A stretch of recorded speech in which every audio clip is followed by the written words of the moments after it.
Mateus capítulo 1.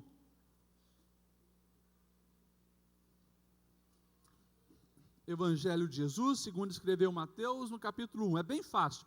É lá na divisão entre o Antigo e o Novo Testamento.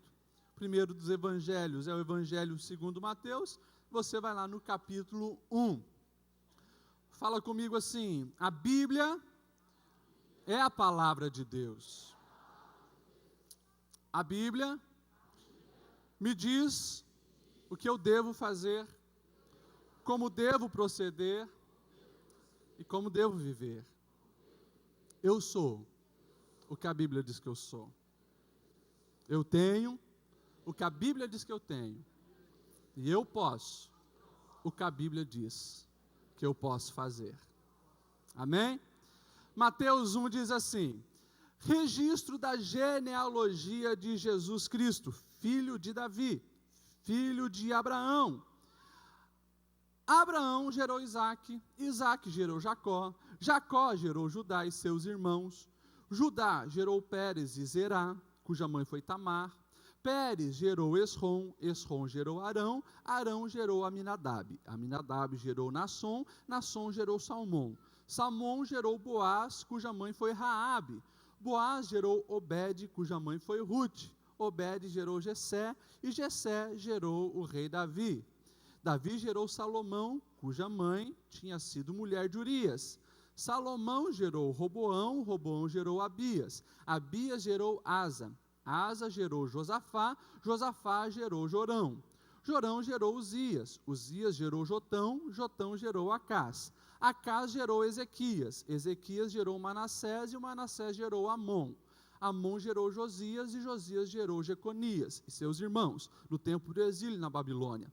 Depois do exílio na Babilônia, Jeconias gerou Salatiel, Salatiel gerou Zorobabel, Zorobabel gerou Abiúde, Abiúde gerou Eliaquim, Eliaquim gerou Azor, Azor gerou Sadoc, Sadoc gerou Aquim, Aquim gerou Eliúde, Eliúde gerou Eleazar, Eleazar gerou Matã, Matã gerou Jacó, e Jacó gerou José, marido de Maria, da qual nasceu Jesus, que é chamado o Cristo. Amém? Pode sentar. Você se assustou com essa leitura? Tanto nome? Alguns se assustaram, né? Quantos nomes bonitos para você colocar nos seus filhos, né? Jeconias, imagine isso. Meus irmãos, por que nessa série de mensagens, um dos temas que nós escolhemos foi esse: como vencer a maldição na família? Porque de vez em quando eu ouço alguém me perguntando: pastor, na minha família, a minha avó teve problema psiquiátrico, ficou louca, né? Às vezes eu olho para minha mãe, eu penso que ela também é louca. Pastor, será que eu estou destinado à loucura? Às vezes, alguns perguntam: pastor, lá na minha casa, se eu olho para o histórico do meu bisavô, do meu avô, do meu pai, todos têm problemas com álcool. Alguns dos meus irmãos são viciados em álcool. Eu estou destinado também, pastor, a ser alcoolista?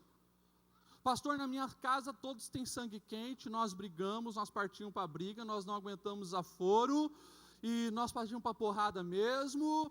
Eu sou assim, eu estou destinado a ser assim para sempre, pastor? São perguntas que a gente muitas vezes ouve, e tem pessoas que acreditam piamente nisso, que estão destinadas, estão condenadas a viver uma maldição, porque quando ela olha para o histórico familiar, ela vê essa realidade na sua família. A gente precisa primeiro tentar definir o que é maldição. Se você for para o dicionário, você vai ver que maldição, segundo o dicionário Aurélio, é desgraça, calamidade, infortúnio, ou o ato de maldizer sobre uma pessoa ou para uma pessoa. Quando nós olhamos para a palavra, e essa palavra é bíblica, a palavra maldição se encontra mais ou menos umas 200 vezes na Bíblia, e praticamente, quando a Bíblia fala de maldição, ela está falando da consequência do pecado.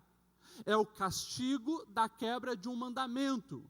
Maldição vem sobre uma pessoa e é o castigo da quebra de uma aliança. Se você faz uma aliança com Deus, se você deseja cumprir e obedecer os mandamentos do Senhor, maldição vai vir sobre você quando você quebra essa aliança, quando você pratica aquilo que não agrada a Deus, que não é um dos seus mandamentos.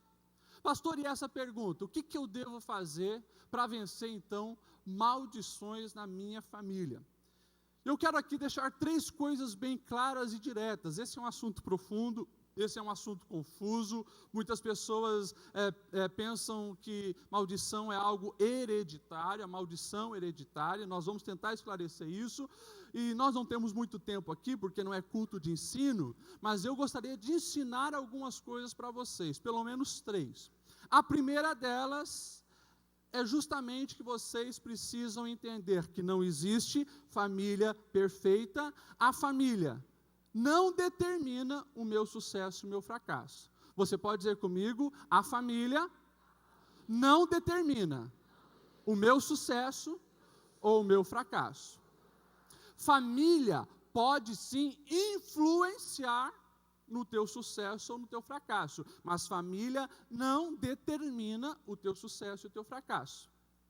Por que o pastor Lediel hoje escolheu Mateus capítulo 1 para falar sobre esse assunto de maldição com vocês? Porque no capítulo 1 de Mateus, nós encontramos a genealogia de Jesus, o Cristo. E quando nós olhamos para a genealogia de Jesus, que para o judeu isso era muito importante, eu já falei para os irmãos que os judeus consideram muito a sua genealogia. Nós ocidentais, nós aqui do século 21, às vezes são muito negligentes com a parentela, não é verdade? Se eu perguntar o nome do seu bisavô, poucos aqui talvez sabem. Se eu perguntar o nome do seu tataravô, ficou mais difícil ainda. Para o judeu, não. Para um judeu, ele sabe pelo menos 15, 20, 30, 35 da sua raiz genealógica, da sua árvore genealógica. Isso é algo muito importante. E Mateus, como escreveu para os judeus, fez questão de dizer da onde veio o Messias, da onde que veio Jesus. E quando nós paramos para olhar um pouco para a genealogia de Jesus, a gente vê uma genealogia muito problemática, uma genealogia que sim, também enfrentou maldições. Eu não tenho como falar de todos os nomes, mas ali já no verso 2, eu queria que hoje você ficasse com a Bíblia aberta para nós lermos bastante a palavra de Deus. Ali no verso 2 de Mateus 1, você vai ver assim, né? Que veio de Abraão, Isaac e Jacó. Aqui nós temos os 3 patriarcas. Aqui está a nata. Aqui está os top dos top da genealogia de Jesus. Mas quando você vai olhar um pouquinho da vida de Abraão, de Isaac e Jacó, você vê mentira, você vê Abraão mentindo, você vê Isaac mentindo, você vê Jacó mentindo, você vai ver enganos, você vai ver trapaça, isso nos top dos top da genealogia de Jesus. Depois, ali no verso 3, você vai ver um outro nome, Judá. Quem que foi Judá? Judá era um daqueles dos filhos de Jacó, que é um mentor da ideia de vender o seu irmão, o José. Quando jogam ele lá no buraco, opa, Judá é aquele que diz, não, vamos ganhar dinheiro em cima dele, vende ele lá para o Egito. Esse é Judá. Esse Judá é aquele que, na educação dos seus filhos, criou filhos tão maus, que os seus 2 filhos mais velhos, Deus matou de tanta maldade que esses homens faziam. Esse Judá foi aquele que se deitou com a sua nora, e teve, a partir dali, uma genealogia. Teve filhos com a sua nora. Esse é da linhagem de Jesus. Quando nós olhamos ainda para essa realidade, nós vamos ver o nome de algumas mulheres. Uma delas se chama Raabe. Você se lembra quem foi Raabe? Raabe, quando o povo está saindo, o povo de Israel está chegando em Jericó para tomar posse da terra prometida, tinha as muralhas de Jericó, muralhas grandes, largas, pessoas moravam até nessas muralhas. Uma dessas era essa mulher chamada Raabe. Você se lembra a profissão dela? Prostituta. Raabe era uma prostituta na cidade de Jericó, nem conhecia o Deus verdadeiro. Está na genealogia de Jesus, porque então ela recebe os espiãos e passa então a conviver ali no meio do povo de Israel. Dela nós vamos ver que surge Boaz, e depois Boaz se casa com Ruth. Quem que é essa mulher Ruth? Ruth é uma moabita. A terra de Moabe, eles adoravam um Deus chamado Deus Camus. O Deus Camus, eles exigiam sacrifícios humanos na sua adoração. Ruth vem desse povo, Ruth vem dessa gente. E eu lembro você também que Ruth, ela era moabita. Ou seja, o que é moabita? Que veio da linhagem de Moabe. Moabe no hebraico significa do pai. Você vai ver que o povo de Moabe inicia no incesto que aconteceu entre as filhas de Ló e o pai Ló. Quando eles saem de Sodoma e Gomorra, as meninas olham, não tem homem aqui nessa região para nós nos deitarmos e termos filhos. Então elas embriagam o pai e se deitam com o próprio pai. Daí nasce Moabe. Olha que coisa pesada, coisa cabeluda. Depois nós vamos ver que dessa linhagem surge o rei Davi. Aqui aparece um termo antes, né? Rei, parece que a coisa agora vai melhorar. Mas eu lembro que Davi teve muitas virtudes, mas Davi também foi um péssimo pai. Davi foi aquele que praticou adultério, mandou matar o marido da mulher. Qual mulher? Aquela que depois foi a mãe de Salomão, está ali.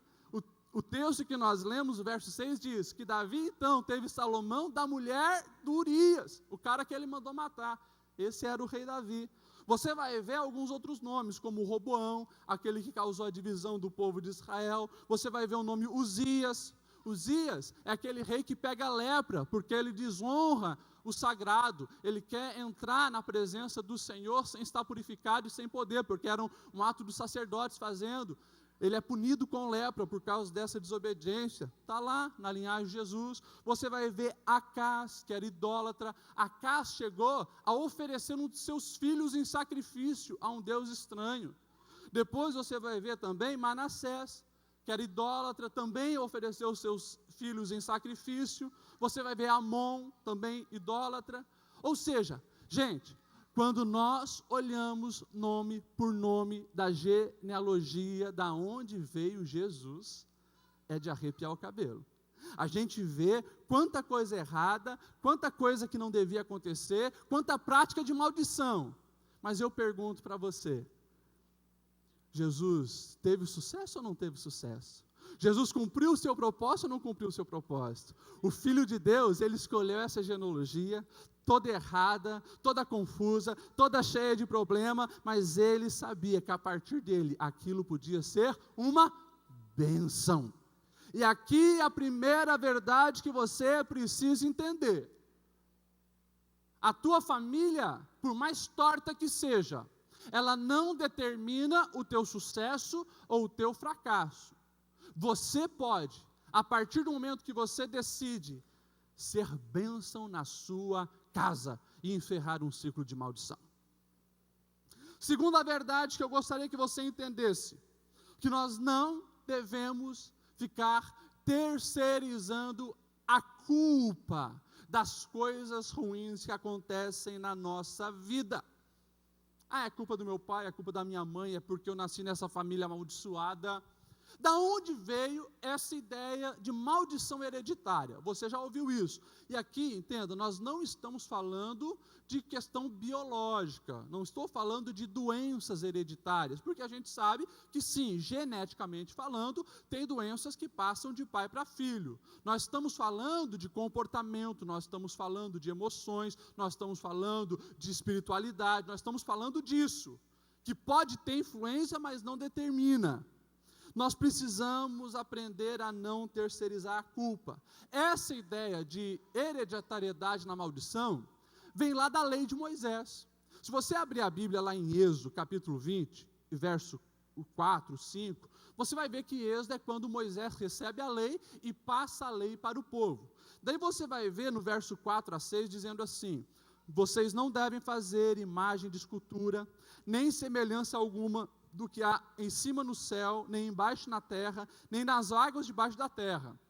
Olha só, não as adorarás e nem darás culto a isso, porque eu, o Senhor teu Deus, sou Deus zeloso, que visito a iniquidade dos pais nos filhos até a terceira e quarta geração daqueles que me aborrecem. Tem gente que pega esse texto isolado da Bíblia e diz, não, está aqui, pastor. A Bíblia fala que a maldição passa de pai para filho, até a terceira e quarta geração. Mas nós podemos olhar para a Bíblia e ver que não é bem assim.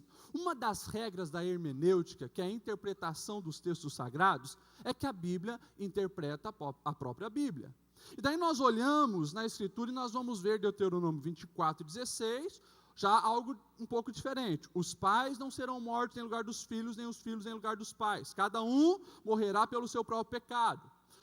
Provérbios 26:2 diz, como o pardal que voa em fuga e a andorinha que esvoaça veloz, assim a maldição sem motivo justo não pega. E o mais importante que nós precisamos entender é o esclarecimento que Deus dá para o profeta Ezequiel. Se você puder abrir a sua Bíblia, abra lá em Ezequiel capítulo 18, verso 2. Ezequiel 18, você vai ver que Ezequiel era um profeta de Deus. Um profeta de Deus que já anos e anos depois de Moisés, ele estava agora cativo na Babilônia. Ele era um dos que estavam cativos. Vem um rei da Babilônia, Nabucodonosor, leva o povo cativo para servir lá. Ezequiel é um profeta que está lá na Babilônia. E Ezequiel começa a ouvir algumas coisas que o povo de Israel já estava acostumado a fazer, que era culpar as suas gerações anteriores por todas as mazelas que eles estavam ali vivendo.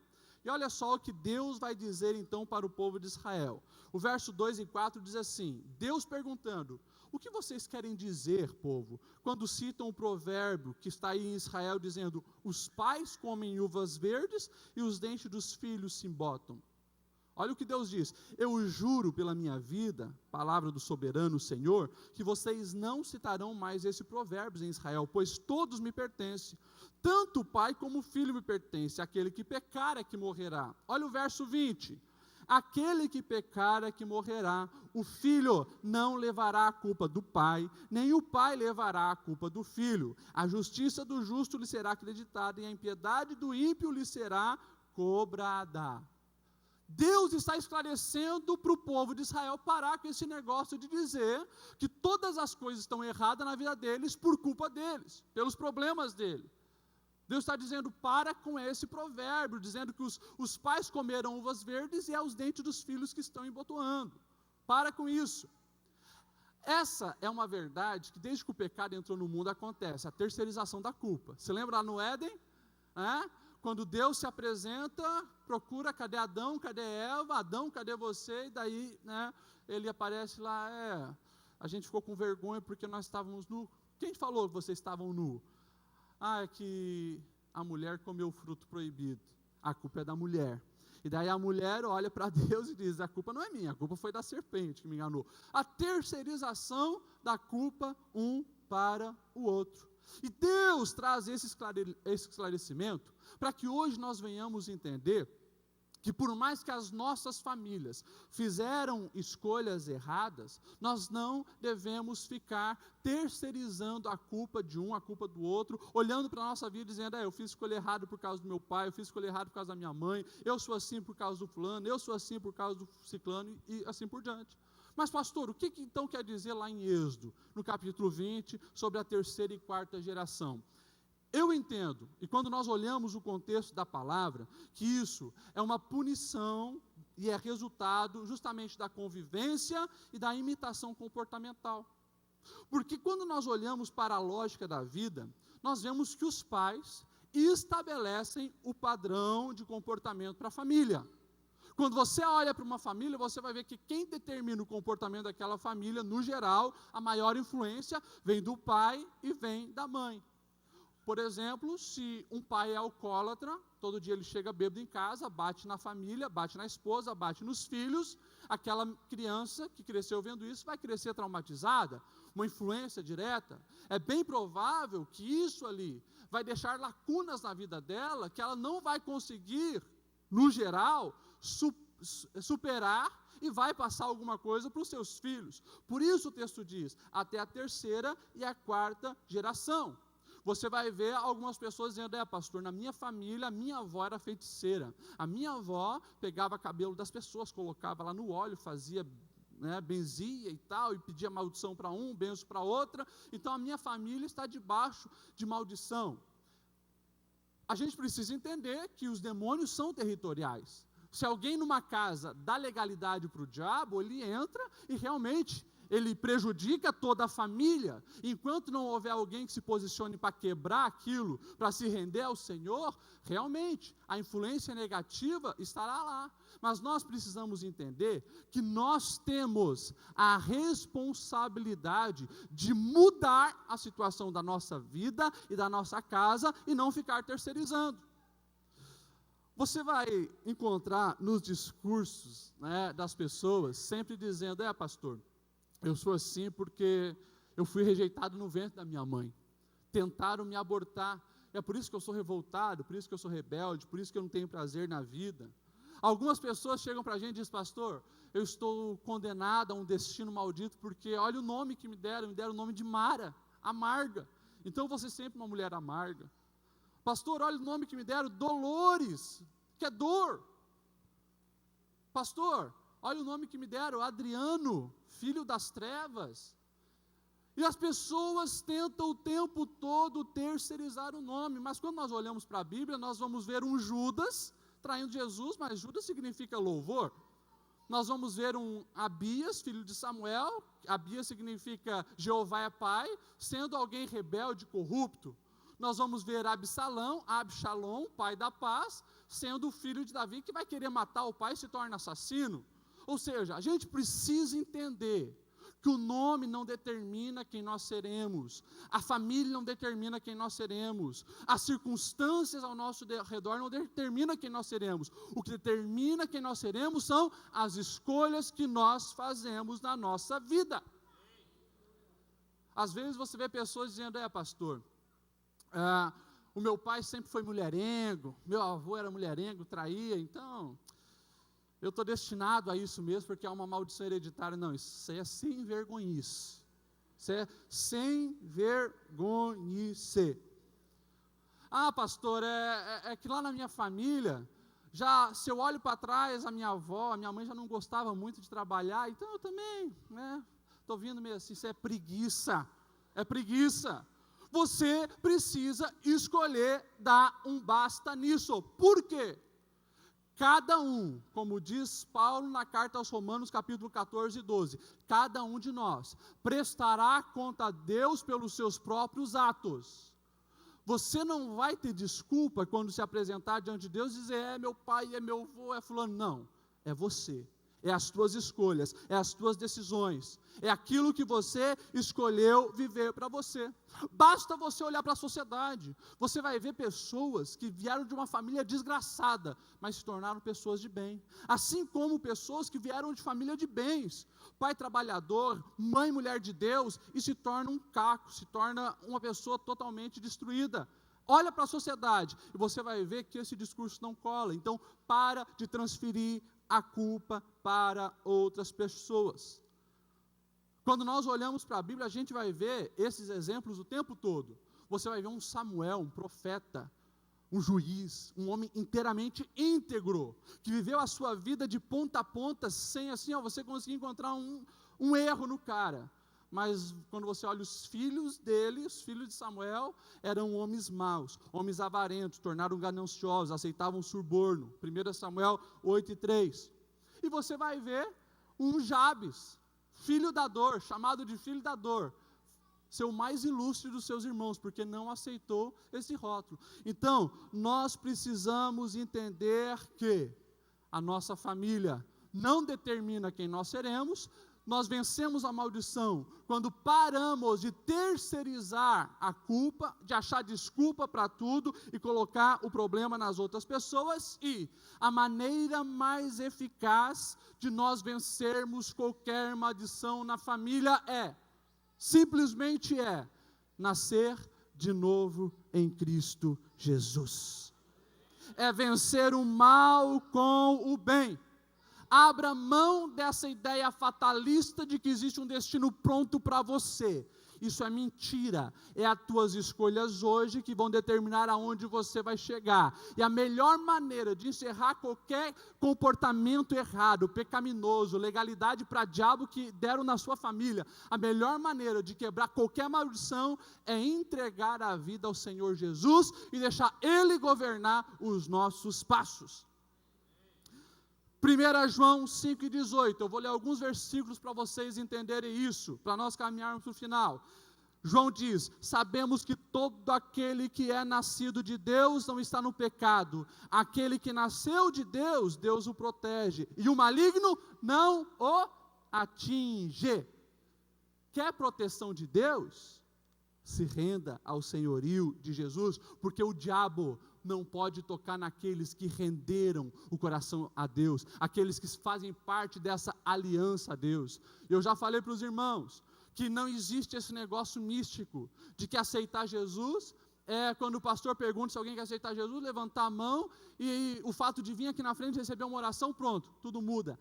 Aceitar a Jesus é aceitar viver a maneira de Deus. É quando eu pego os princípios do Senhor e eles se tornam o filtro que vai determinar o comportamento da minha vida. As minhas escolhas de vida estão debaixo do critério de Deus. Isso é aceitar a Jesus. Quando isso acontece, tem uma mudança total. Olha o que Paulo vai escrever aos Efésios 5:8. Porque outrora vocês eram trevas, mas agora que receberam a Cristo, são luz do Senhor. Vivam como filho da luz, pois o fruto da luz consiste em toda bondade, justiça e verdade. Aprenda a discernir o que é agradável ao Senhor. Não participe das obras infrutíferas das trevas, antes exponham-na à luz. Mudança total de vida. Sabemos que essa rendição ao Senhor traz-nos para a verdade, e a verdade liberta. João 8,31, se vocês permanecerem firmes aonde? Nas minhas palavras, verdadeiramente serão meus discípulos, e conhecerão a verdade, e a verdade vos libertará. Precisamos entender que quando nós rendemos o nosso coração a Jesus, toda a maldição que estava destinado para nós, ficou lá na cruz. Ficou lá na cruz. E Paulo vai escrever aos Coríntios, segunda carta, aos capítulo 5:17, portanto, se alguém está em Cristo, é nova criatura. As coisas velhas já passaram, eis que tudo novo se fez. Ou eis que são novas todas as coisas. Eu quero que você saia daqui entendendo isso, que você precisa entregar de fato, integralmente, de coração, a sua vida a Jesus, porque isso é o que faz você vencer qualquer maldição, praga, comportamento errado, deturpado que esteja na sua família. Isso é o Evangelho, as boas novas de Jesus que liberta. Você pode olhar para mim e dizer: pastor Ledir, é fácil você dizer isso, porque você hoje é pastor, um homem abençoado, tem uma família bonita, eu conheço o teu pai, você é filho de pastor, também tem uma família bonita, você tem um avô pastor, vem de uma família também, terceira geração de pastor, então você não sabe o que é maldição. Algumas maldições eu realmente não sei, sabe por quê? Porque um dia, alguém na minha família resolveu parar com esse ciclo maldito de comportamento errado. Eu hoje sou uma bênção, eu olho para a vida do meu pai uma bênção, mas porque um dia o meu avô decidiu parar com isso. Eu já falei um pouco da vida do meu avô para vocês. O meu avô, filho do seu Tibúrcio foi um homem que no seu primeiro casamento teve 12 filhos. 12 filhos. A mulher, a primeira esposa dele morreu, desse seu Tibúrcio. Então, ele se casa com a dona Maria, uma mulher corajosa, decide assumir um homem com 12 filhos, imagine isso, que loucura. Então, daí nasce o meu avô e nasce a irmã do meu avô, a Margarida. Agora, imagine isso, 14 filhos, 14 filhos, numa pobreza, uma miséria, comendo chuchu com água, comendo farinha com água, tentando às vezes pegar um peixe na praia ali de Itajuba. Era a infância do meu avô. A esposa dele morre, a Maria morre, A primeira esposa morreu, casou com a Maria, e daí depois ele morre. E agora a Maria fica com 14 filhos. A minha bisavó fica com 14 filhos para criar. O que acontece? Os parentes vêm socorrer e vai 2 para cá, 2 para lá, 2 para lá, e os filhos então se dissipam em vários lugares, a maioria deles sendo maltratado, e depois a história vai dizer que muitos deles trabalharam durante anos como escravos. A Maria fica só com os 2, fica com o meu avô, o Nirton, e com a irmã mesmo dele, a Margarida.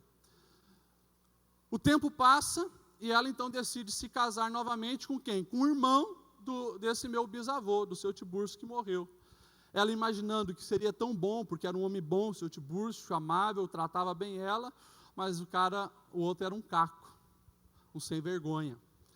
E anos a fio, o meu avô vê a minha bisavó apanhando, sendo literalmente espancada por esse homem que deveria protegê-la. Viviam na miséria e o cara ainda espancava. Isso desenvolve uma depressão nela, uma depressão intensa, e ela começa a falar em se matar, vou tirar minha vida, vou acabar com esse sofrimento.